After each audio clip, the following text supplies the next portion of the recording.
not let me keep you from eating. We won't. I know that. And I want you to feel free to stand up during the lesson and go back and get more because there's great food over here. And if you went through the line early, other food arrived and you have not seen it yet. Would you tell us where you're going to serve? I'd like to bring my scotcheroo. All right. Loaded for it. And we missed them, Esther. Yes. We missed them. You remind me, ma'am. I'll call you. Thank you, Cody. You can tell. All right, we got a number of first-timers with us today. Nice. Some edge and sneeze. Hang on. Hopefully all is well. Want to welcome Steve and Lori Blow, who are new members of the church and are visiting Sunday school classes with us. And Tim is a guest with us today as well. And then Faye and Mark, who are right here. Welcome. Thank you. And Yeah, we anyone else? don't tell them we don't do this every Sunday. Right? Yeah. Yeah. All right. So for all of our new folks, this is an intergenerational class. And that's our. Is that a hashtag? That should be our hashtag. And we have a lot of great discussion. It's a discussion-oriented class as well. And we also are live streamed. So if you happen to not be able to be here, you can join us. And we have about 20 to 25 people who are part of our extended class every week through the live stream as well. So we have been, we do prayer concerns at the end, but announcement, just a reminder to everyone tonight, 6:30, Wilshire Wins program with Laurice Lanier, who, if you were in the 8:30 service, you got a good dose of Laurice, and who's the guest soloist. And I'm just saying you want to be here, right? 6:30. How come she get only the first service? That the rest of us don't get a dose? Well, she's going to sing at 11 as well. Oh, all right. Yeah, I'm sorry, I didn't see that. yeah, you will get a good dose of that too. Yeah, beautiful. Right. Okay, so come in, welcome. There's still food left too. Hi, everyone. Kathy Malasavas brought me this wonderful quote from Frederick Buechner that she thought was appropriate, and I like this. It's about the parables, which, by the way, we're back to studying the parables. I suspect that Jesus spoke many of his parables as a kind of sad and holy joke, and that may be part of why he seemed reluctant to explain them. Because if you have to explain a joke, you might as well save your breath. Wow. I think there's a lot of truth to that as well. Now, I may not have had enough handouts from the scripture. You have one? I'll share. Did we get very far with those? I think most of them have almost memorized. Oh, Okay, yeah. Mike has it memorized. I have an extra. Does anyone? Anyone need? No, we're going to have Mike stand up. You just tell me the I know, I wrote from the script. So this is the parable of the rich man and Lazarus that we're doing today. And my notes have just disappeared. Problem with technology, right? Gotta get to the right one. Hopefully Mike had the notes memorized. Yeah. So this is found in Luke chapter 16, verses 19 through 31. Would someone volunteer to be our reader today and to read the scripture aloud to us? Who will be our reader today? All right. Yep. There was a rich man who was dressed in purple and fine linen, and who feasted sumptuously every day. And at his gate lay a poor man named Lazarus, covered with sores, who longed to satisfy his hunger with what fell from the rich man's table. Even dogs would come and lick his sores. The poor man died and was carried away by the angels to be with Abraham. The rich man also died and was buried. In Hades, where he was being tormented, he looked up and saw Abraham far away with Lazarus by his side. He called out, "Father Abraham, have mercy on me, and send Lazarus to dip the tip of his finger in water and cool my tongue, for I am in agony in these flames. But Abraham said, Child, remember that during your lifetime you received good things, and Lazarus in like manner evil things. But now he is comforted here, and you are in agony. Besides all this, between you and us a great chasm has been fixed, so that those who might want to pass from here to you cannot do so, and no one can cross from there to us. He said, Then, Father, I beg you to send him to my father's house, for I have 5 brothers, that he may warn them, so that they will not also come into this place of torment. Abraham replied, They have Moses and the prophets. They should listen to them. He said, No, Father Abraham, but if someone goes to them from the dead, they will return. He said to them, If they do not listen to Moses and the prophets, neither will they be convinced, even if someone rises from the dead. Okay, now this is one of those parables that you probably have heard before, right? This is not an unfamiliar parable to us here. A couple of things, and I'm going to preempt Darrell here. Because I know Darrell enough to know where this is headed. This parable is not about heaven and hell, necessarily. Heaven and hell are... This is not a theological treatise on what is heaven and what is hell. This is a device, it's a parable, right, that uses the notion of heaven and hell, or in the original languages, Sheol, which is the Jewish concept of hell here. So tales of the afterlife are really common in many traditions, not just in Christianity and Judaism. There's an Egyptian story that's very similar to this one, for example, and obviously predates the parable of Jesus. So, as often is the case, Jesus is continuing a common rhetorical device or theme by setting this parable in the afterlife. And so, back to the Buechner quote about the parables being jokes, in a sense, not to make light of the parables. But there's, there are certain devices when you're going to tell a story that are easy to hang something on. And this device of the afterlife is one of those easy things. Now, there's some parallels that you might find as we talk through this between the parable of the prodigal son and this one. But unlike the story of the prodigal, the two characters here represent social types that really don't have much depth to them. These are thinly drawn characters in this parable.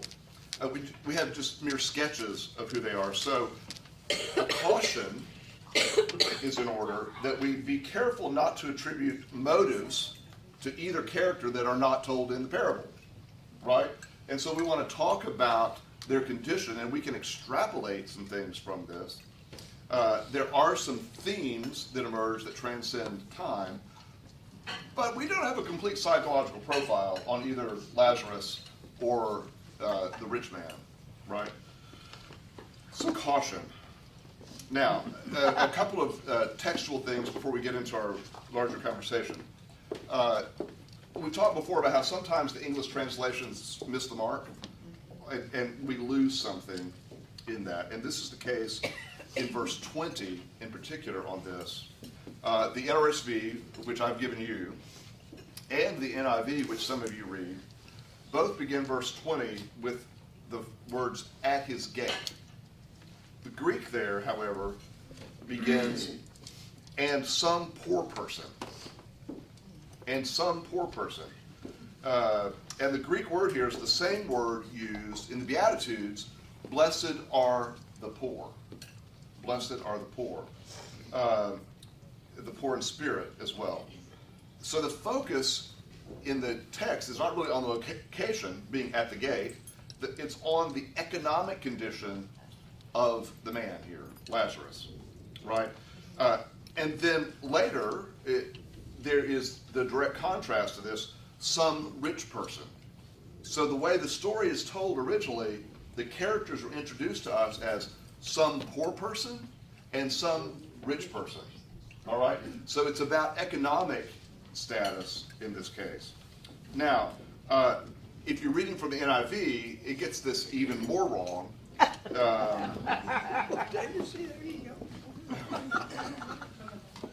No translation's perfect, right? And every translator makes decisions. But this is an important one. Because the NIV identifies this man not as a poor man, but as a beggar. Oh. As a beggar. And that is not what the word means. All right? And this is important because not all poor people are beggars. Right? Correct. And not all beggars are poor. Well, that's another truth. Even more true. Right? That's right, more truth.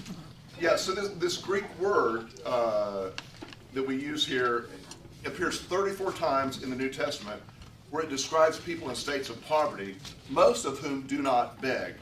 So think of the widow who Jesus observed putting her 2 mites into the offering. The same word is used there to describe the poor widow. Okay. The state of her condition was not just that she was a widow, she was a poor widow. And so in telling the story, it's important for us to see the description here is a poor man versus a rich man, not a beggar versus a rich man. I think that's important. Also of note is that in the Gospels, among all the parables, this is the only place we see characters named. Lazarus and Father Abraham are the only 2 names given to anybody appearing in a parable of Jesus. And we have to wonder why. I've heard a sermon that said that that's because it wasn't a parable, it was a true story. And we don't know. Interpretation again. Right? I mean, that's possible. Right? But also these names have potentially symbolic meaning. So the name Abraham, Abraham becomes, to Jewish hearers, George Washington. Abraham Lincoln. That's right. Right? And so Father Abraham becomes this symbolic figure name that carries the weight of judgment and compassion and so forth. The word Lazarus, and by the way, not to be confused with Lazarus, the brother of Mary and Martha. Right? There are some people, some commentators who try to connect the dots to get all this as if there's only one Lazarus in the world. Right? Sometimes Lazarus is just Lazarus. Right? It doesn't have to be a connection there. It's a common name as well. But the word Lazarus in Hebrew, Old Testament language, would be Eleazar, which means God helps. God helps. So there's a real irony in the name that Jesus gives his character in the parable, because the man who cannot help himself is named God helps. Store that one away because it becomes relevant as we discuss this. One more bit of Greek, and then we will get on to English. The actual language in this speaks in reference to Abraham that he finds himself in the bosom of Abraham, the breast, the chest, or bosom. And so the idea is that he finds himself drawn in, reclining. Think mother with child, right? And you've heard this phrase, the bosom of Father Abraham. Oh, wow. Right? And there's a lovely song. Always Poor man Lazarus, sick and afflicted. Remember? Yeah, all right. I don't know all the words. Well, there's another one, Key Mark, that says, rock my soul in the bosom. In the bosom of Abraham. rock my soul. That's right. Yeah, so is there another song? Rocking my soul. Yeah. All right, good stuff. They probably didn't recognize it from my single.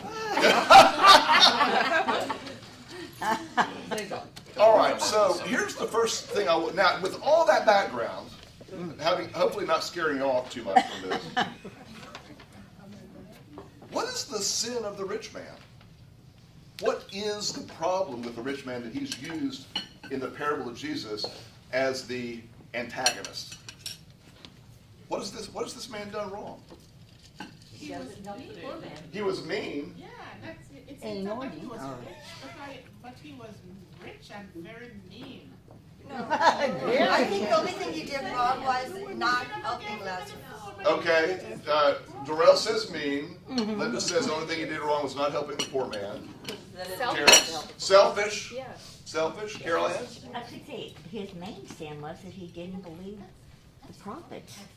I mean, or you know. the So word yeah, of jumping God. ahead, he didn't believe the prophets.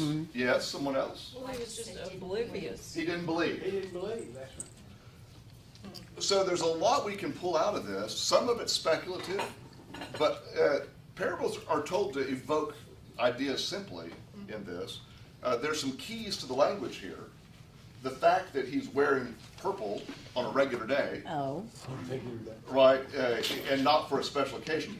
In this culture, the Color. garments made of purple were for royalty, Royalty. right?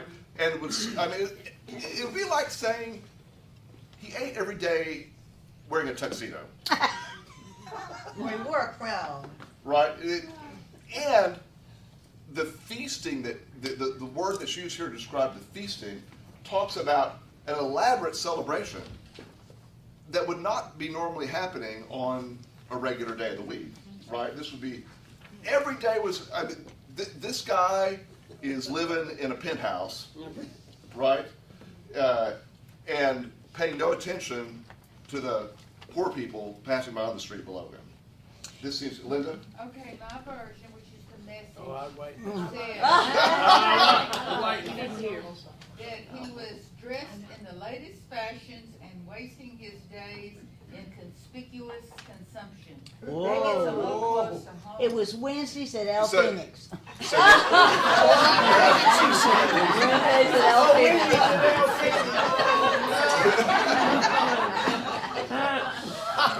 I think that's I guess like that depends on how fancy you think El Phoenix is. Ah, Mansion, you're right. Yeah. So Linda, I think the message gets it right this time. Yeah. Someone mark that down, what Mark just said. Yeah. yeah. Yeah, the message got it I right. like the message. That's on video. Yeah. There's some other translations I abhor. Not that one. Yeah. No, I think that's really, really good.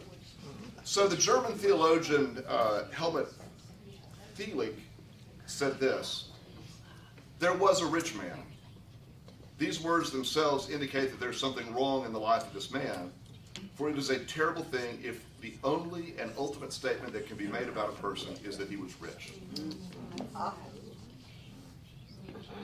There was a rich man.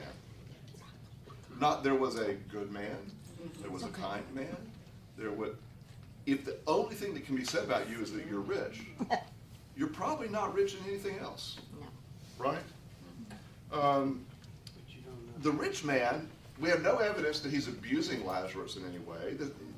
There's not an active abuse happening here. Carol Ann? I was going to say the sin of omission. Lazarus just wanted the crumbs from the rich man's table.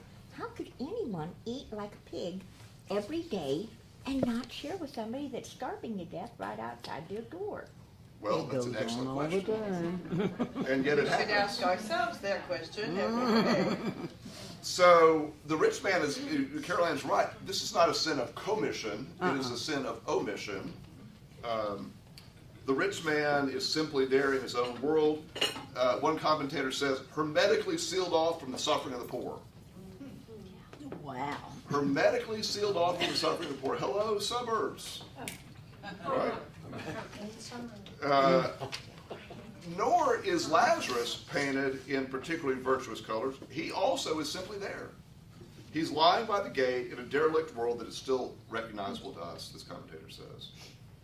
Now, thinly drawn characters, and yet we can get an idea and find ourselves in there. Now, Doesn't his lying by the gate indicate that he was a beggar?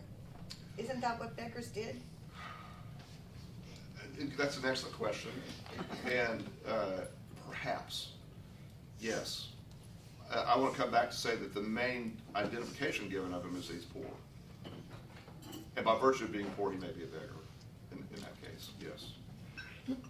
So here is the rich man who in some traditions is called Dives, which is Latin for rich. That's, The rich man. his name is not given here, but some people have historically labeled him as Dives because of that. So he's in the fiery depths of Hades, Darrell, just for you.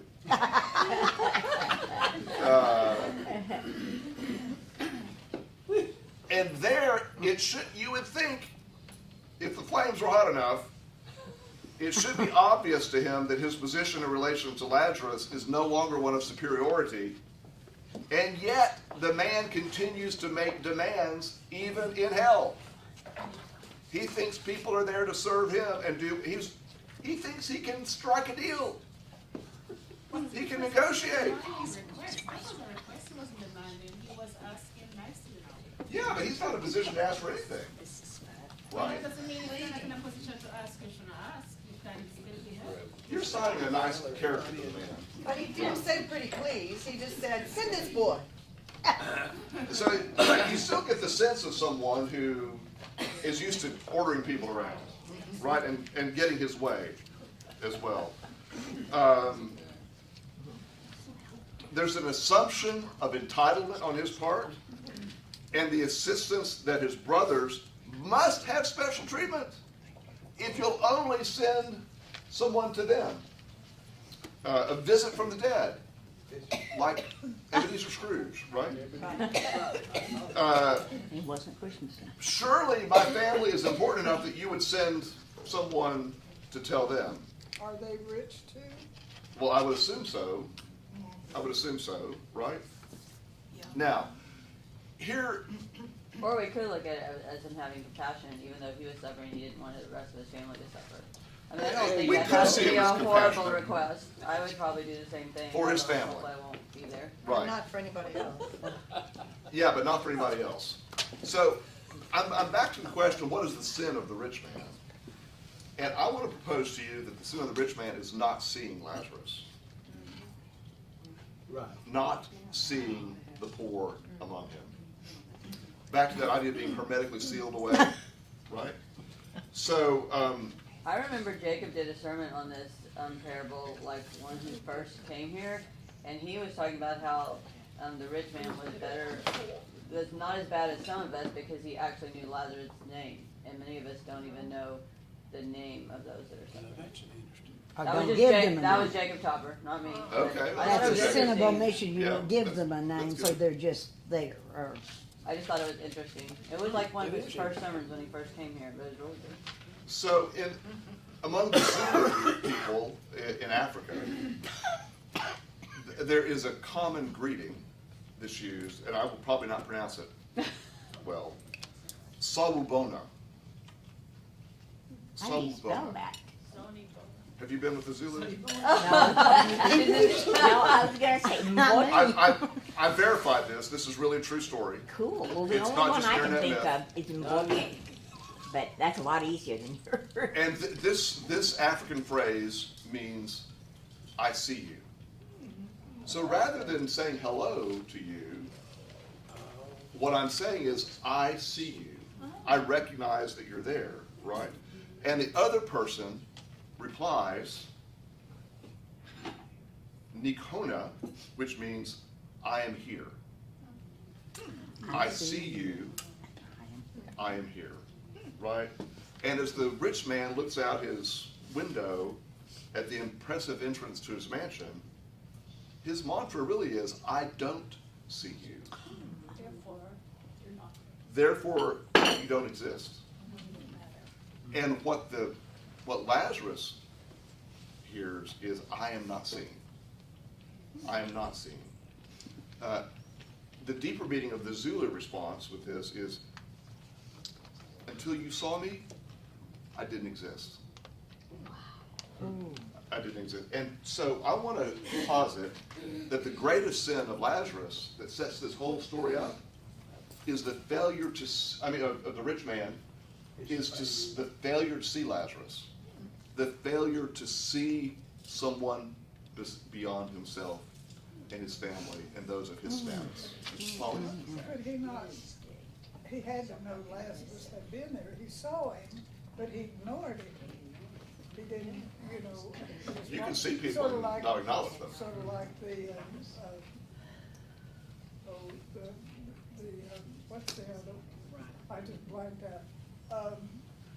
Who was beaten up. The in Good the- Samaritan, Good Samaritan? Yeah, Good Samaritan. when they kept walking by. And they all walked on the other side. Yeah. So that would be what, he crossed over or walked around him, but ignored him. So he had to know he was there, because when he saw him, he knew, you know, that he, oh, that was, you know, Yeah. that's the old guy that was laying outside my gate. So this story is very relevant in every age.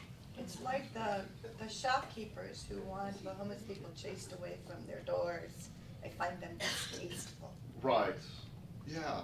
Most of us, too often, want to not see the things that are unpleasant, that challenge us, right? And seeing Lazarus by the gate would be unpleasant to this rich man because it disrupted the world he constructed around himself. But being a rich man, he would try to find some way to do something about it, whether it was just, you know, call city services or help him. We don't know what he did. You know, he could have been, Yeah, the implication is he did nothing. well, right, but he got him buried. Somebody had to haul him away, so he had to. He called someone, so haul him away. 211, 311, something. Well, now, We don't know It that. actually says the angels carried the Lord. yeah, this says the angels carried away Darrell. Okay. Yes. But Mark, I know there's no beauty in hell, but in this story here, the nice thing about hell here is that there is consciousness in hell. There is no Alzheimer's. There is no dementia. There's clear memory.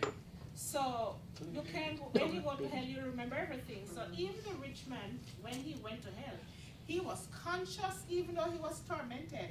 And regardless of having amnesia in life, pretending he didn't know the rich woman was at his head, hell opened up his eyes to all of that.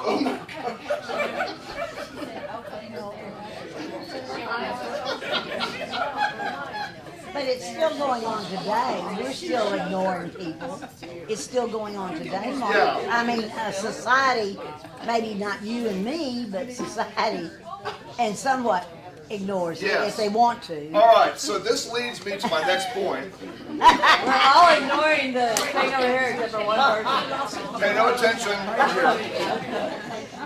I see it. You see, we see you.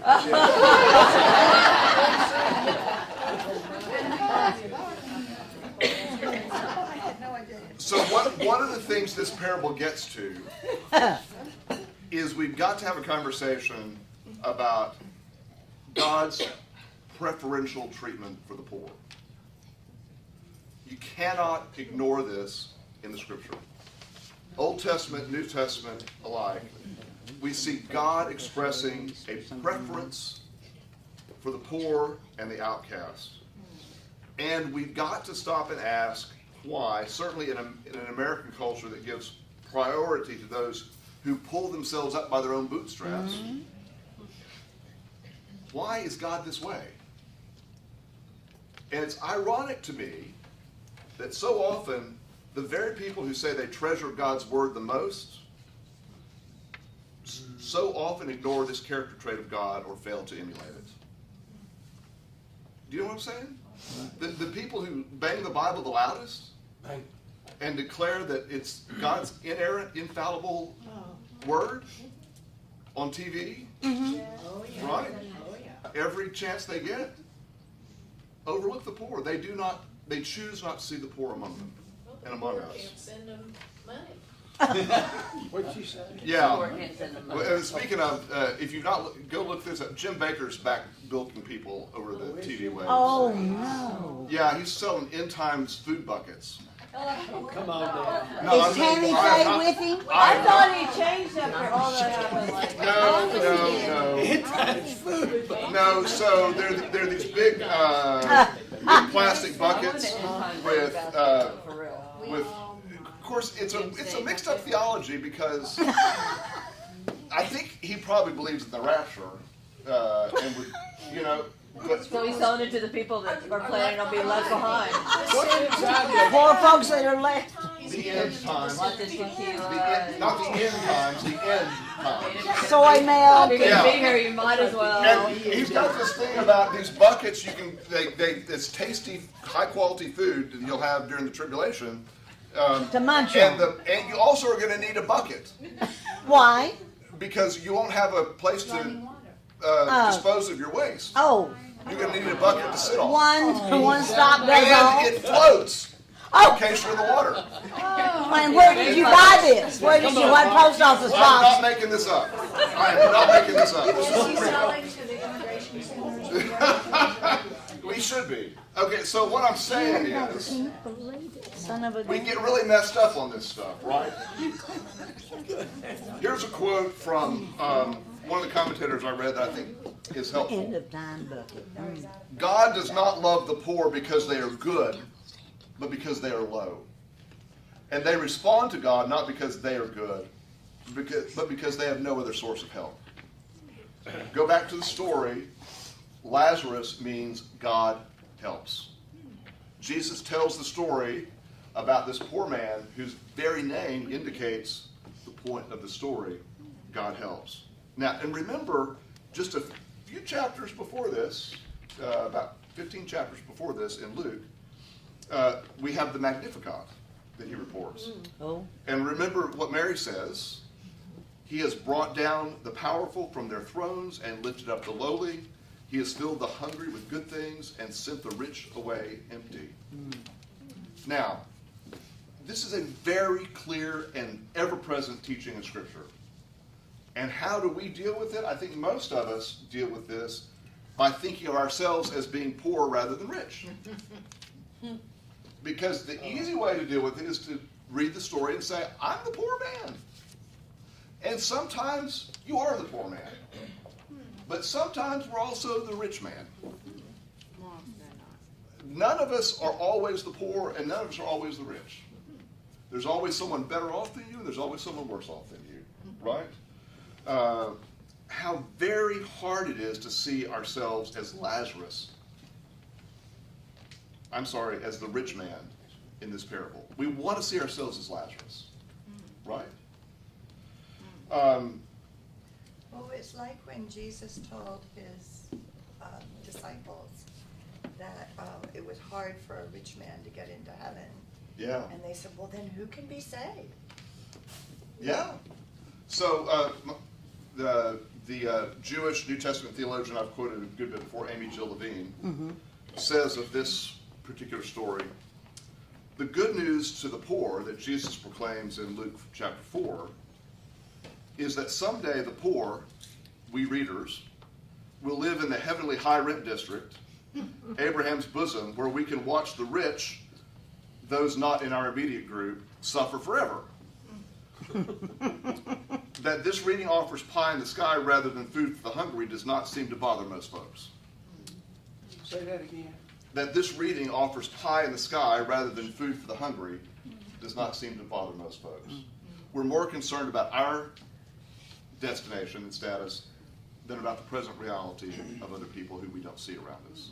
Gosh, if we were in there for all eternity and they were in there for all eternity, don't you think after, 100,000 years, we'd feel so sorry for them, want to help them? No, They're probably just- not. No? Well, yeah, that's, Because that's what put you there, I think.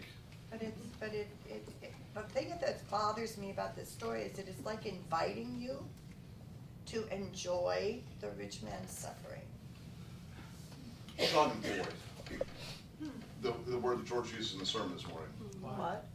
Isn't Is that that Schadenfreude? English or is that Greek? The German word for enjoying the suffering of others. Oh. It does, it invites you to say, hoo-hoo, Yeah. you're getting yours now. Millions of years. Okay, I've got a little bit of context that I want to get. I'm going to quickly dispense so we get to the next point. No one should be surprised hearing Jesus tell this story because it's very consistent with everything else Jesus teaches, right? And it would have been consistent with what Jewish hearers would have known, and even the Roman hearers. So Roman readers would have expected the rich to aid the poor because that was part of their role in the patronage system in Rome at the time. This was an expectation. Jewish readers would have expected this as well, because they would have been commanded in the Torah from Deuteronomy chapter 15, since there will never cease to be some in need on the earth, I therefore command you, open your hand to the poor and needy neighbor in your land. Right there in the Deuteronomic code. And that would have been drilled into a Jewish audience. Jesus said elsewhere, 2 chapters prior to this actually, when you give a luncheon or a dinner, do not invite your friends or your brothers or your relatives or rich neighbors, in case they might invite you in return, and you would be repaid. When you give a banquet, we did this parable, didn't we? Invite the poor, the crippled, the lame, and the blind, and you will be blessed, because they cannot repay you, for you will be repaid at the resurrection of the righteous. And then coming up in 2 chapters from where we are, Jesus says, to follow me, sell all your possessions and distribute the money to the poor, and then you will have treasure in heaven. And earlier, Jesus said to the disciples, sell your possessions, give alms, make purses for yourselves that do not wear out, an unfailing treasure in heaven where no thief comes near and no moth destroys. So I just want you to see this parable is very much in line and synced up with the overall message that Jesus has been giving. Now, here's the challenge to us. What's the point? What is it we're supposed to learn from this parable? What do you think? What's the takeaway? Open our eyes. Open your eyes. Before it's too late. Before it's too late. Yes. Those are all good. You could also take what you do unto the least of these, you do to me. So what you're doing is, this is how you're treating God. Yes. It's the golden rule to do unto others as you would have done unto you, or some variation. Golden rule covers a lot. Yeah. Yeah, and this doesn't really go, but onto that, haven't you heard, don't do unto others as you would want them to do unto you, but do unto others how they want to be, like, do what they want, not what you want. Treat people how they want to be treated, not how you would want to be treated. Yeah. I passed a church not too long ago. You know how they have sayings on their billiards or something, and it was, are you unhappy with the way of the world? Well, you're the one that can change it, or something to that. Like, get up off your bottom and kind of look around and see Be what the you might have change. to. Yeah, be the change. Be the change be you the want to change see in the world. Which we don't think Gandhi actually said. Well, no, but But James Sorry, Brown just did? be- Off your thing. Okay. Yes. Why do you think Abraham says at the end, if they wouldn't, to the rich man, if they wouldn't listen to Moses and the prophets, they're not going to listen to someone from the dead? What is the point of that part of the parable?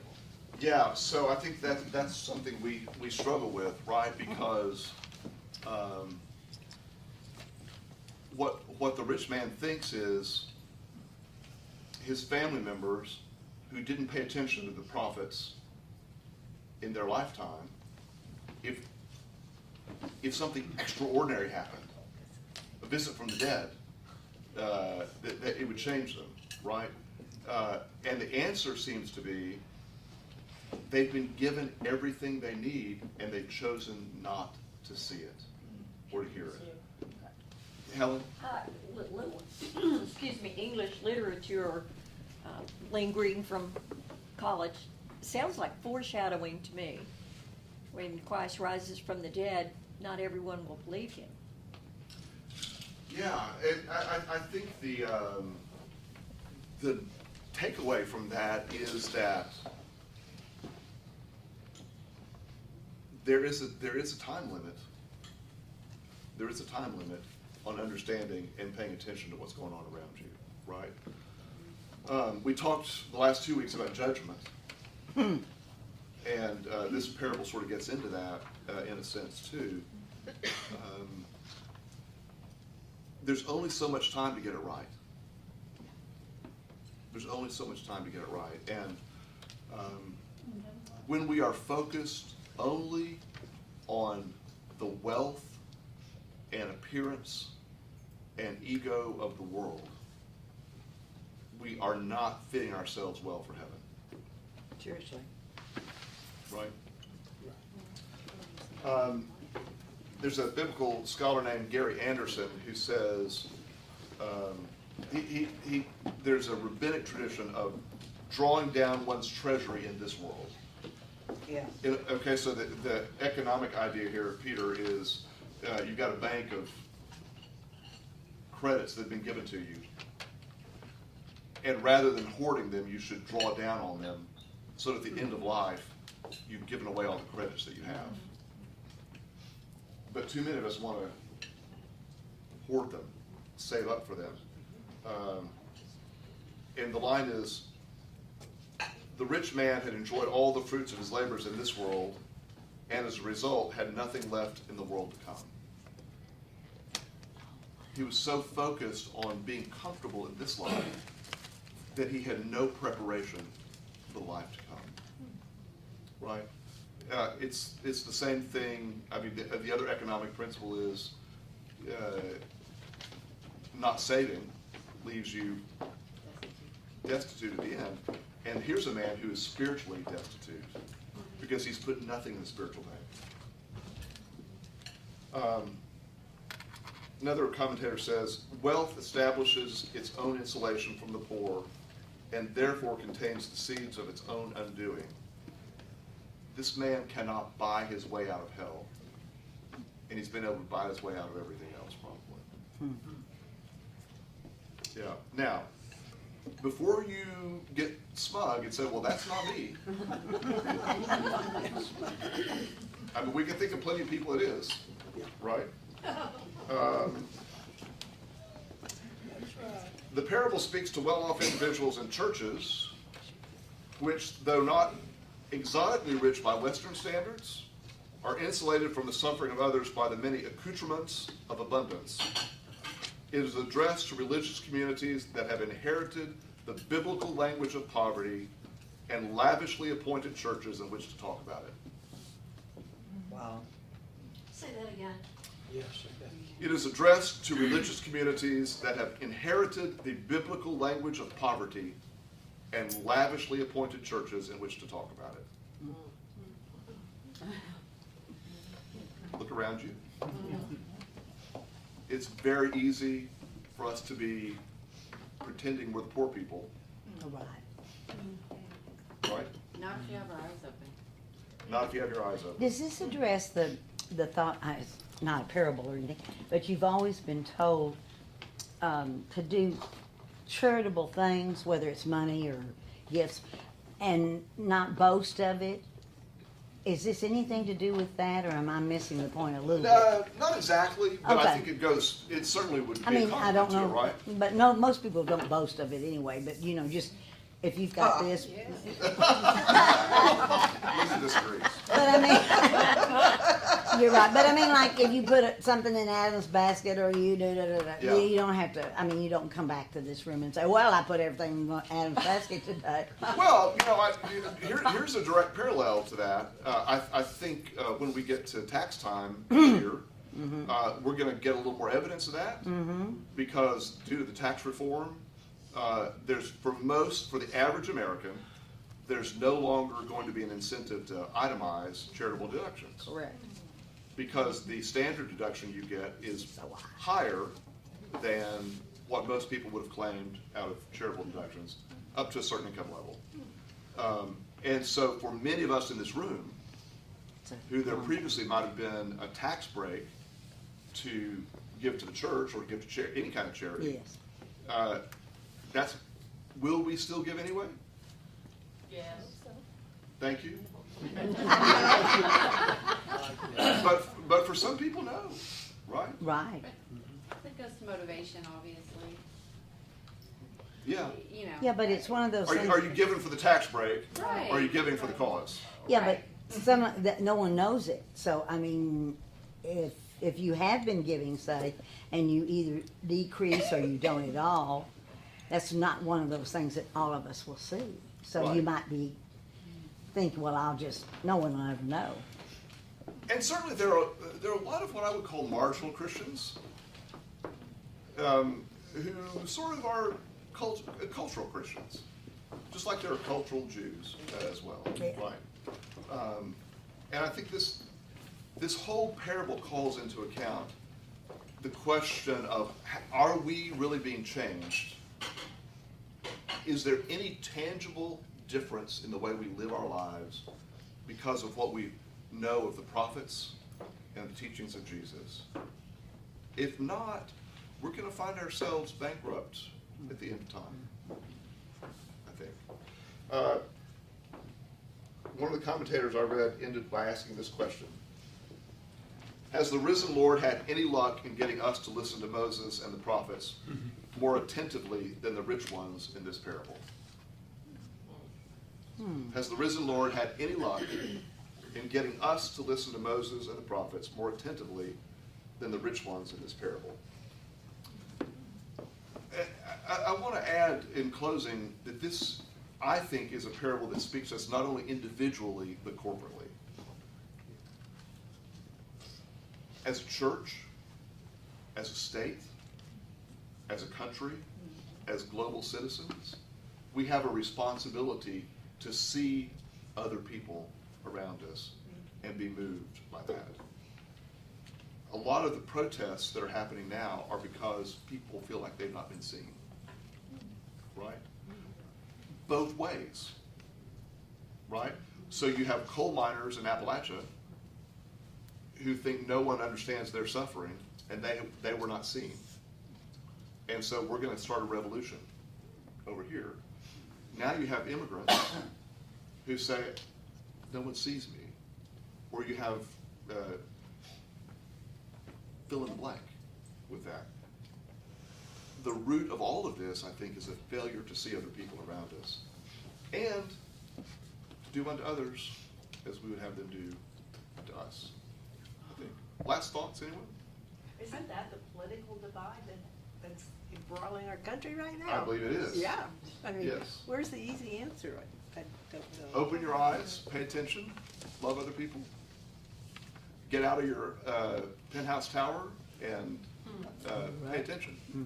I think part of that also is that we're not willing to listen to those who feel like they're not being seen. We make a judgment. We decide that you feel this way and you're not listening to me, so I'm not going to listen to you either. And I don't think that gets us anywhere. It just makes it worse. And the one thing that has struck me most recently is my overwhelming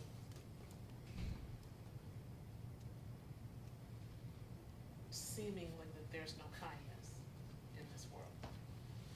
But what I find is that if we look for it, it's really there. There are a lot of kind people, and we think that things ought to take place quickly on a more global scale, where sometimes it's the little kindnesses that happen every day, consistently over and over and over again, where we actually begin to see people. We're not ready for that long-term kind of response. Yeah, Lynn, I think you're exactly right. And I would just cap that by saying, I think the way we see other people is we get to know other people. We hear their stories. We listen. And we're changed when we listen and understand that someone has a different life or lived experience. Well, and I think we have to be intentional to see other people, because it's very easy to just respond to a story about a child that's in the newspaper, and personal experience, having been a social worker, everybody wants to give hundreds of dollars to this one child. Right. That's great, but then There's they a feel bigger good problem. about it, and yeah, and so it's much easier, myself too, I mean, it's easier just to go about your routine, and you have to be intentional about seeing what's there. So this is why this whole issue of children separated at the border has been so vexing to us, because there's nothing we can do about it that is a quick fix, right? There's bigger problems, Stephanie. And I think the terminology that's used a lot is hateful and hurtful at times. And you hear the word illegal alien all the time, but you're not crossing illegally until you've crossed. These people are stopped at the border. Yeah. So they're not technically illegal, they're fleeing something, many different things. And when we hear their stories, we learn there's more to it, right? And so I want to implore you to listen to people's stories. Listen, because it is so easy to think that we understand the way the world operates. And my lived experience and Lynette's lived experience are very different because of the color of our skin. And I am listening, trying my best to listen and learn my friends of color. It blows my mind to understand this. And if I'm going to see you and you're going to be seen, I've got to listen. Okay, so yes. Well, just, here's a thought that I picked up on the radio. Would we be viewing the situation any differently if we assume that the people trying to come into this country were refugees rather than immigrants? Yeah, so if you go back to the conversation we did in worship last Sunday, if you weren't here, go watch the video of that, because we got to that one question. What is the difference between a refugee and an immigrant? Right. Yeah. Right? And, by the way, I think there's going to be more on this next Sunday, on this particular issue. I've got to call us to a close because it is time.